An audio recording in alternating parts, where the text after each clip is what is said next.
देखिए, इसमें अल्फ़ा जियो नाम की एक कंपनी है जिसके द्वारा जो है यहाँ कार्य किया जा रहा था। ये पेट्रोलियम मंत्रालय जो है उसके पत्र के क्रम में। और लेकिन इनके द्वारा जब स्थानीय स्तर पे कार्य किया जा रहा था तो जो एसओपी थी उसका पालन नहीं किया गया, ना ही स्थानीय स्तर पे कोई सूचना दी गई थी प्रशासन को या पुलिस को। तो जिस वजह से ग्रामीणों द्वारा इसका विरोध किया गया। माननीय विधायक जी भी मौके पे उपस्थित हुए, उनके द्वारा भी ये इस बारे में आक्रोश दर्ज किया गया। और इसी क्रम में हम लोग यहाँ उपस्थित हुए। वहाँ पे कुछ लोग थे, उनको पूछताछ की जा रही है और आगे अग्रिम विधिक कार्रवाई भी की जा रही है, जाँच चल रही है। लगभग कितने ऐसे लोग हैं जिनको हिरासत में लेके पूछताछ? अभी जो है वो जाँच चल रही है। अभी लोगों को ढूँढा जा रहा है और लोग जो हैं, जो इनकी कंपनी के लोग हैं, वो सभी आ भी रहे हैं। तो उनको बुलाया गया है थाने पे और थाने में बैठ करके इसके संबंध में आगे अग्रिम कार्रवाई और जाँच की जा रही है। सुबह 9 बजे यहाँ के प्रधान ने सूचना दी कि यहाँ पर तालाब से पानी गायब हो रहा है, विस्फोटक बिछाया जा रहा है। हमने डीएम को फ़ोन किया, हमने एसपी को फ़ोन किया, गांव वालों ने थानाध्यक्ष को फ़ोन किया, बस हमने एडीएम साहब को फ़ोन किया, हमने एसडीएम साहब को फ़ोन किया और मौके पर आए तो मौके पर पता चला कि जो लोग बिछा रहे थे उन्होंने तहसीलदार महसी को गाली देने का काम किया, इतनी बदतमीजी की। उसके बाद हरदी थाने के थानाध्यक्ष, उनके सिपाही, उनका स्टाफ, जो गांव वाले जिनमें विस्फोटक भरा है, 500 केजी विस्फोटक है, उन गाड़ियों की चाबी लेकर के उनको वापस कर रहे थे। और ये 48 घंटे पहले जब मुख्यमंत्री आ रहे हैं, भारत और पाकिस्तान के बीच में तनाव है, सेंट्रल गवर्नमेंट की ये थ्रेट आई है कि 47 आतंकवादी नेपाल के रास्ते से भारत आ सकते हैं। लगातार चौकसी हो रही है, बाहर से फोर्स मंगाई गई है जो सीमाओं पे चौकसी कर रही है। और 47 आतंकवादी की सूचना के बाद में इस जनपद में सीओ यहीं मौजूद हैं। एडिशनल को फोन किए 3 घंटा हो गया, अभी तक वो नहीं आए। एसपी को फोन किए 2 घंटे हो गए, अभी तक नहीं आए। डीएम नहीं आए। और इतनी बड़ी यही विस्फोटक अगर कहीं मुख्यमंत्री के आने के पहले उनके मंच के पास इस्तेमाल हो जाता तो दुनिया की क्या स्थिति होती। दुनिया में हम मुंह दिखाने लायक रहते। इससे बड़ी सुरक्षा चूक नहीं हो सकती है। एक ठेकेदार, वो भी ठेकेदार का प्रतिनिधि, नियम यह है कि अगर भारत सरकार ने आपको अनुमति भी दी है तो जिला अधिकारी, पुलिस अधीक्षक और जिस तहसील में आप करेंगे उसके उप जिलाधिकारी, जिला खनन अधिकारी को आप बताएंगे कि हम कहाँ ये काम करने जा रहे हैं और कितनी क्षमता है, कितनी दूर तक ये विस्फोट का असर होगा। उसके बोर्ड लगेंगे और बोर्ड लगने के बाद में तब जाकर के आप कोई चीज बिछाने का या इस तरह का काम कर सकते हैं। और यहाँ ये बताया गया, जब काश्तकारों ने विरोध किया तो बताया ये गया कि रेलवे लाइन निकलने जा रही है, रेलवे लाइन में बहुत बड़ा मुआवजा तुमको मिलेगा। इस तरह से गुमराह करने का काम किया।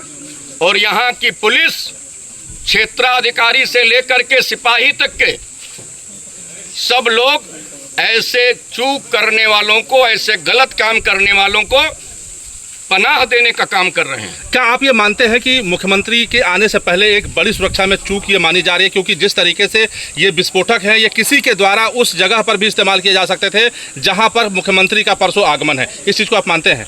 हमारा दूसरा कहना है, माननीय मुख्यमंत्री जी को छोड़ दीजिए।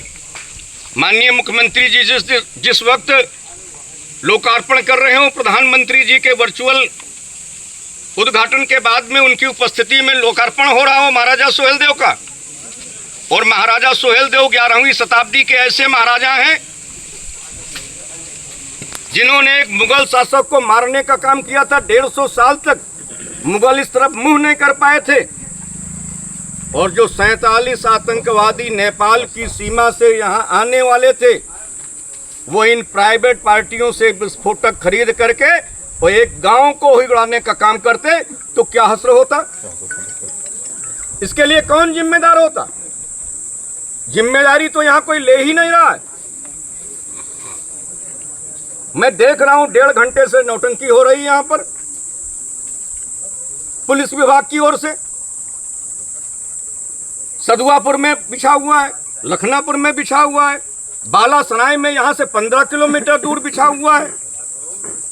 यहां तक अभी तक बम स्क्वाड नहीं आया, इनका कोई अधिकारी मौजूद नहीं है। मैं माननीय मुख्यमंत्री जी से और अभी हमारी प्रमुख सचिव गृह से बात हुई है, संजय प्रसाद जी से, जो माननीय मुख्यमंत्री के भी प्रमुख सचिव हैं।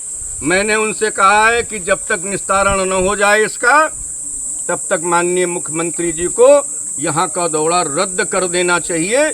जब इसका निस्तारण हो जाए, जब सारी समस्या का हल हो जाए, तभी माननीय मुख्यमंत्री जी बहराइच आगमन करें। नहीं कोई भी बड़ी घटना हो सकती है।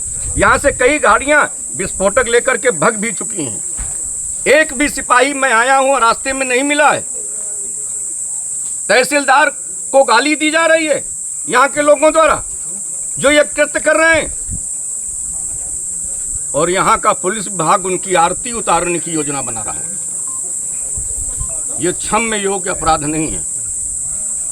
मैं माननीय मुख्यमंत्री जी से आग्रह करूंगा कि इसकी गहराई से, गहनता से जांच करा करके जो भी दोषी हैं उनके विरुद्ध सख्त से सख्त कार्रवाई की जाए। भारत सरकार के हाइड्रोकार्बन निदेशालय जो पेट्रोलियम मंत्रालय का है के द्वारा निर्गत पत्र 28 अप्रैल 2024 के क्रम में petroleum and natural gas and oil India limited company द्वारा अपने पत्र 18/12/24 के मार्च सभी प्रदेश के चीफ सेक्रेटरी महोदय को तथा उसके क्रम में उत्तर शासन के द्वारा सर्वे कार्य में श्रीमान उप सचिव उत्तर प्रदेश शासन द्वारा अपने दिनांकित पत्र 17/1/25 द्वारा तथा निदेशक भूतत्व खनिकर्म के पत्र 10 फरवरी 25 में उत्तर प्रदेश के अंदर कुल 44 जिलों में 2D सिस्मिक कार्य का अधिग्रहण करने के लिए अधिकृत किया गया था, जिसके क्रम में श्रीमान अपर जिलाधिकारी महोदय बहराइच द्वारा अपने दिनांकित पत्र 14 फरवरी 2025 में oil and India limited ONGC limited को पेट्रोलियम अन्वेषण अधिकृत Shri KM Rao project manager alpha geo India limited को पेट्रोलियम अन्वेषण हेतु समस्त उप जिलाधिकारी जनपद बहराइच का 25 सहयोग के लिए निर्देशित किया गया था। सर्वे कार्य में गृह मंत्रालय भारत सरकार द्वारा निर्गत पत्र SOP दिनांक 28 अक्टूबर 2024 द्वारा उपरोक्त कंपनी को अन्वेषण कार्य शुरू करने के पूर्व स्थानीय प्रशासन और पुलिस से समन्वय हेतु निर्देशित किया गया था, लेकिन उपरोक्त alpha geo India limited company से संबंधित कर्मियों द्वारा निर्गत SOP का अनुपालन न करते हुए स्थानीय प्रशासन थाना हरदी को बिना सूचना दिए दिनांक 6 जून 2025 से जनपद बहराइच के अंतर्गत थाना हरदी के गांव में अन्वेषण कार्य प्रारंभ कर दिया गया था। उसी क्रम में आज दिनांक 8 जून 2025 को ग्राम सिकंदरपुर थाना हरदी जनपद बहराइच में कार्य किया जा रहा था, जिससे स्थानीय जनता भ्रम की स्थिति उत्पन्न हुई, जिसकी सूचना क्रम में थाना अध्यक्ष हरदी द्वारा उच्चाधिकारी को अवगत कराया गया। सूचना के क्रम में अपर जिलाधिकारी, अपर पुलिस अधीक्षक ग्रामीण, ज्वाइंट मजिस्ट्रेट SDM मसी, क्षेत्राधिकारी मसी, तहसीलदार मसी, खनन अधिकारी, नायब तहसीलदार मसी मौके पर पहुंचे। स्थिति को स्पष्ट होने के उपरांत अर्पित कंपनी से संबंधित मजदूर या टेक्नीशियन स्टाफ को थाने पर ले आकर सभी प्रपत्रों एवं सभी व्यक्तियों एवं कर्मचारियों का सत्यापन किया जा रहा है। अभी तक के जांच में भारत सरकार द्वारा अधिकृत कंपनी के द्वारा यथापराधिक कार्य करना पाया गया है। कोई प्रतिकूल तथा तथ्य व संदिग्धता प्रकाश में नहीं आई है। जांच निगरानी की कार्रवाई जारी है। भारत सरकार के गृह मंत्रालय द्वारा जारी निर्देशों के अनुरूप ही कार्य करने हेतु कंपनी के अधिकारियों को निर्दिष्ट किया जा रहा है। अभिलेखों की विस्तृत जांच तथा कंपनी द्वारा अधिकृत व्यक्तियों के सत्यापन की कार्रवाई प्रचलित है।